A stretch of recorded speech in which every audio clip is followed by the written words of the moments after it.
Hello twelfth class, welcome back on साया commerce classes. So twelfth students, मैं आपके लिए लेके आई हूँ अकाउंट्स की एक और नई वीडियो।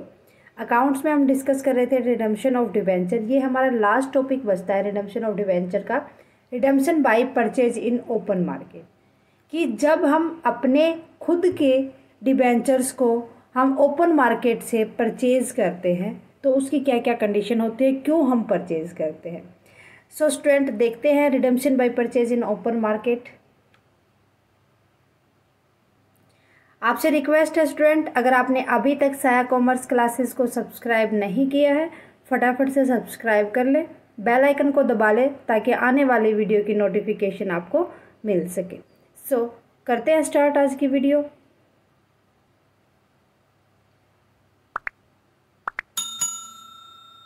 सो बात करते हैं redemption by purchase in open market.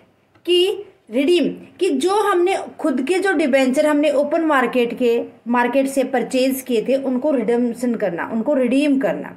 इसका मतलब क्या होता है कि जो ये रिडम्पशन होता है इसका परचेज करने का पर्पज़ यही होता है, या तो उसको इमीडिएटली उसको कैंसिलेशन करना है उसका, ठीक है। सो जो परचेज और इसका जो कैंसिलेशन होता है ये भी एक रिडम्पशन की टर्म होती है ओपन मार्केट के अंदर डिबेंचर्स को परचेज करने की। फ़ायदा क्या होता है कि जो डिबेंचर्स होल्डर होते हैं वो उनके पास जो सरप्लस फंड होता है वो अपनी कन्वीनियंस के अकॉर्डिंग ही ओपन मार्केट के अंदर उनको रिडीम कर देते हैं अपने डिबेंचर्स को। दूसरा क्या हो सकता है कि जो डिबेंचर हैं वो डिस्काउंट में मार्केट के अंदर, ओपन मार्केट के अंदर अवेलेबल होंगे। ये सारे के सारे रीजन इसके हो सकते हैं। जब हमने ओपन मार्केट से जब कोई भी अपने खुद के डिबेंचर्स खरीदे थे तो उनको रिडीम करने के, ठीक है। जर्नल एंट्री क्या क्या होगी वो देखो। When the debenture are purchased from the market at discount and cancelled the journal entry are recorded as follows. Journal entry देखते हैं अब क्या क्या होंगी।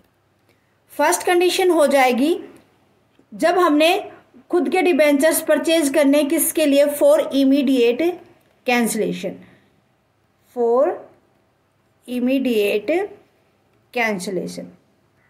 तो इस कंडीशन में हम क्या एंट्री करेंगे वो देखो।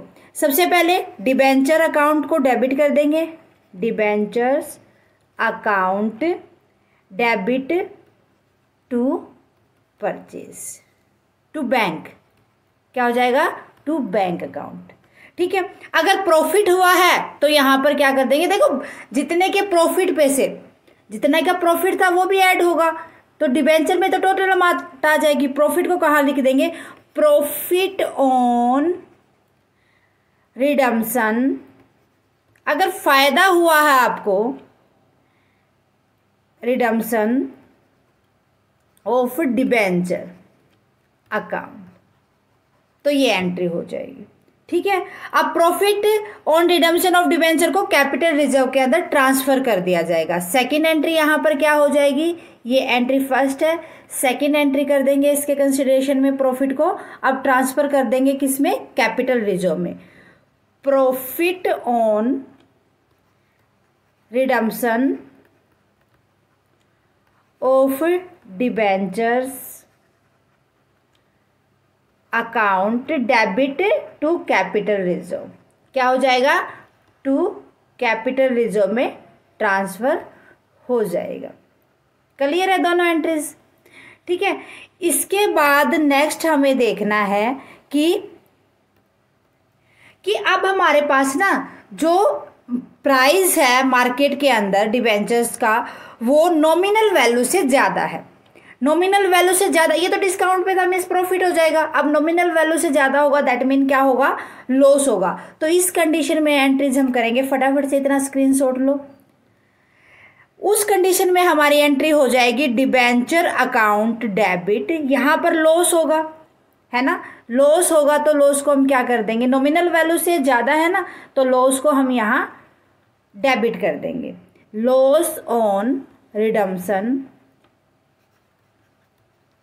Of debenture account, got it, clear है। अब वही कहाँ पर, टू बैंक अकाउंट, जितने की कम वैल्यू से थी वो बैंक के अंदर चली जाएगी। अब जो लॉस हुआ है उसको कहाँ से राइट ऑफ करेंगे, स्टेटमेंट ऑफ P&L अकाउंट से डेबिट कर देंगे। Statement of profit and loss to, statement है तो अकाउंट नहीं आएगा, तो क्या हो जाएगा, debit to loss on redemption of debenture. Got it, clear है। ये जर्नल एंट्री यहाँ पर हो जाएंगे। अब एक न्यूमेरिकल डिस्कस करते हैं जिससे ये वाला टॉपिक आपको अच्छे से समझ आ जाए। सो देखते हैं, x limited purchase its own debenture of ₹100 each of the face value 20,000। देखो कितने का एक था, 100 का, और थे कितने जिनकी फेस वैल्यू कितनी थी, 20,000 from the open market for cancellation eight, cancellation कितने पे किया, 92 पे, 100 का था 92 पे किया, तो 8 का क्या होगा यहाँ पर, इसका मतलब प्रॉफिट हुआ उसको। रिकॉर्ड नेसेसरी जर्नल एंट्रीज, तो फर्स्ट हमें प्रॉफिट की तो क्या करते थे, डिबेंचर अकाउंट डेबिट कर देंगे, कितने से हो जाएगा, 20 के थे तो टोटल 20,000 से हो जाएगा। ठीक है, बैंक में कितने जाएंगे, टू बैंक 91 के हिसाब से जाएंगे, 92 के हिसाब से जाएंगे। 92 की अगर हम मल्टीप्लाई करें 20,000 के साथ, तो देखो अब नंबर ऑफ निकालो, यहाँ पर नंबर ऑफ निकालने के लिए क्या कर देंगे, 20,000 को 100 से डिवाइड कर देंगे, 200 हो जाएगा, इसकी 92 के साथ हम मल्टीप्लाई कर देंगे। ठीक है ना, तो 92 के साथ मल्टीप्लाई कर देंगे 200 की, कितना आ जाएगा, 18,400। प्रॉफिट कितने का हुआ, 8 के हिसाब से 1600 रुपये का। To profit on redemption of debenture, profit कितने का हुआ है, 1600। Got it, first journal entry समझ आ गई। इसके बाद नेक्स्ट जर्नल एंट्री देखो, अब हमारे को प्रॉफिट हुआ है तो प्रॉफिट को कहां पर ट्रांसफर कर देंगे, ऑन कैपिटल रिजर्व के अंदर। Profit on redemption of debentures account debit कितने से, 1600 से, to capital reserve, capital reserve में ट्रांसफर हो जाएगा। गॉट इट, कितने, 1600 रुपये। ठीक है, समझ आ गई है जर्नल एंट्री। ओके, सो इस तरीके से हमें सोल्व करना था इसको। होप आपको अच्छे समझ आ गया होगा आज का टॉपिक। इवन ये था हमारा इस चैप्टर का लास्ट टॉपिक। ये चैप्टर यहीं पर हमारा ख़त्म होता है। ज़्यादा से ज़्यादा न्यूमेरिकल आपको लगाने हैं इस चैप्टर के। अगर कहीं भी कोई डाउट आता है, आपको ये लगे कि ये वाला पॉइंट हमें समझ नहीं आया, तो प्लीज़ साथ के साथ मुझे कमेंट सेक्शन में लिख दिया करो, ताकि जितना जल्दी मेरे से पॉसिबल होगा मैं उसका सॉल्यूशन आपको दे सकूं। सो स्टूडेंट, मिलते हैं नेक्स्ट वीडियो में। नेक्स्ट वीडियो से हम अपने सिलेबस को स्टार्टिंग से स्टार्ट करेंगे। जो चैप्टर नंबर 1 है हमारा, एडमिशन ऑफ पार्टनर, जल्दी डीपली वीडियो मैंने बना दी है। सो अब इतना डीपली हमें जाने की ज़रूरत नहीं है। आपको एक बार चैप्टर का थ्योरी समझा दी जाएगी, उसके बाद जितना कोशिश होगा न्यूमेरिकल हम पोर्शन करेंगे। ओके, थ्योरी पोर्शन के हिसाब से अभी तक हमने रिडेम्पशन ऑफ डिबेंचर तक समझ चुके हैं। होप अगर आपको किसी भी चैप्टर के अंदर प्रॉब्लम आती है तो वहाँ से आप प्लेलिस्ट में जाएंगे उस चैप्टर की और देख लेंगे। ओके, सो स्टूडेंट, मिलते हैं नेक्स्ट वीडियो में। आज की वीडियो कैसी लगी प्लीज़ मुझे कमेंट सेक्शन में लिखिए, ज़्यादा से ज़्यादा शेयर करें हमारे चैनल को। ओके।